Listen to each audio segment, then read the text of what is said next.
আসসালামু আলাইকুম everyone, welcome back to Nusrat Samira's kitchen. আশা করি সবাই ভালো আছেন। আজকে তৈরি করে দেখাবো খুব সহজে একটি মাত্র ডিম দিয়ে ভ্যানিলা স্পঞ্জ কেকের রেসিপি। যারা কখনো কেক বানাননি তারাও আমার এই রেসিপি ফলো করে খুব সহজে কোনো রকম ঝামেলা ছাড়াই পারফেক্ট স্পঞ্জ কেক তৈরি করতে পারবেন। প্রথমে শুকনো উপকরণগুলো চেলে নিব। এর জন্য দিয়ে দিলাম 1/4 কাপ আটা, হাফ টেবিল চামচ কর্নফ্লাওয়ার, 1/4 চা চামচ বেকিং পাউডার এবং 1 চিমটি লবণ। এবার সবগুলো উপকরণ ভালো করে চেলে নেব।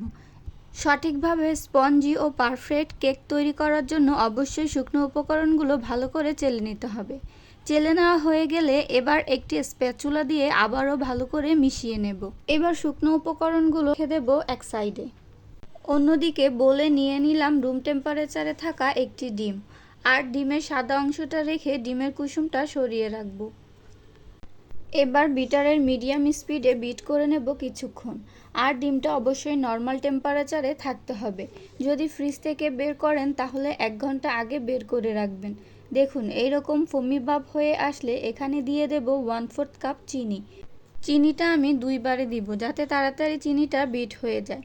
আমি এখানে আস্ত চিনি ব্যবহার করেছি, আপনারা চাইলে আইসিং সুগার দিতে পারেন। এই পর্যায়ে মোটামুটি বিট করা হয়ে গেছে। এখন এখানে দিয়ে দেব ডিমের কুসুম ও 1/4 চা চামচ ভ্যানিলা এসেন্স। এবার আরও একটু সময় নিয়ে বিট করে নেব। এবার 1 টেবিল চামচ রান্নার রেগুলার তেল দিয়ে শেষবারের মতো কিছুক্ষণ বিট করে নেব। দেখুন ডিমের ফোমটা কতটা সুন্দরভাবে হয়ে গেছে, আর এর ভিতরে কোনো বাবলসও দেখা যাচ্ছে না। এবার শুকনো উপকরণগুলো এর সাথে মিশিয়ে নেব। 2 বারে অল্প অল্প করে দিয়ে ব্যাটারটা তৈরি করে নিতে হবে। আর অবশ্যই এই মেশানোর কাজটা খুব সাবধানে করতে হবে যাতে ডিমের ফোমটা নষ্ট হয়ে না যায়।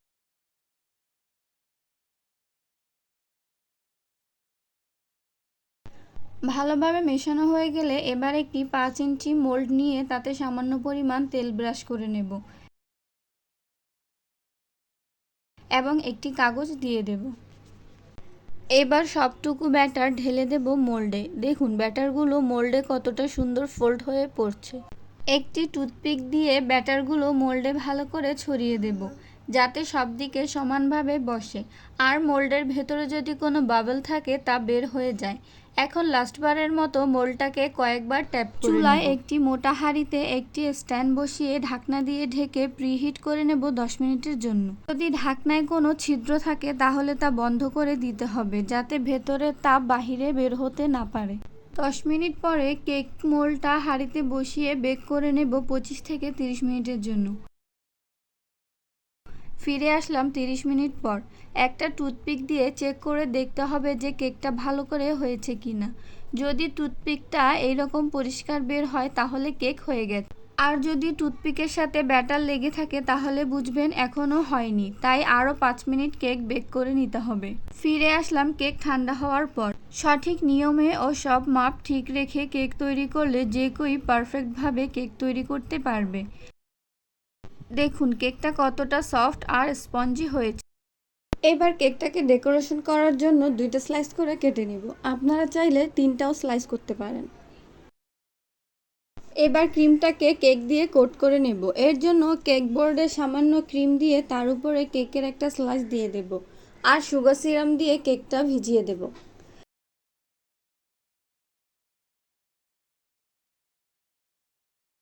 সুগার সিরাম দেওয়া হয়ে গেলে এখন ক্রিম দিয়ে উপরটা কোট করে দেব। তারপর দ্বিতীয় স্লাইসটাও দিয়ে দেব, আবার সুগার সিরাম দিয়ে ভিজিয়ে নেব। এবার উপরে এবং পাশে সব জায়গায় ক্রিম দিয়ে পুরোপুরি কোট করে নেব। আমি কেকটাকে ক্রিম দিয়ে পুরোপুরি কোট করে নিয়েছি। এবার উপরে কিছু রোজ দিয়ে দেব, আর এই রোজটা বানানোর জন্য আমি রোজ নোজেল ব্যবহার করেছি। আপনারা দেখে বুঝতে পারছেন আমি কিভাবে রোজগুলো তৈরি করে নিয়েছি। আসলে এখানে বলার কিছুই নেই, সব কিছু মাত্র মনোযোগ দিয়ে দেখলেই হয়ে যাবে। এবার লিফ নোজেল দিয়েও পাতাগুলো তৈরি করে দেব। আসলে এখানে বলার কিছুই নেই, দেখেই বুঝতে পারছেন আমি কিভাবে কেকটা ডেকোরেশন করেছি। আপনারা আপনাদের ইচ্ছে মতো যে কোনো ডিজাইন করে নিতে পারেন। এবার নিচের বর্ডারটাও একইভাবে সুন্দর করে নেব। প্রথমে লিফ নোজেল দিয়ে ছোট ছোট পাতা বানিয়ে তারপরে রোজ নোজেল দিয়ে কিছু রোজ তৈরি করে দিব, তাহলেই বর্ডারটা তৈরি হয়ে যাবে। পুরো কেকটা তৈরি হয়ে গেলে এবারের ফাইনাল লুকটা দেখে নিন। দেখুন কেকটা কতটা সুন্দর হয়েছে। আশা করি আমার এই ভিডিওটা আপনাদের ভালো লেগেছে। ভালো লেগে থাকলে একটি লাইক করে ভিডিওটি বন্ধুদের সাথে শেয়ার করে দেন এবং আরও সকল নতুন ভিডিও পাওয়ার জন্য চ্যানেলটি সাবস্ক্রাইব করে পাশে থাকবেন। ধন্যবাদ।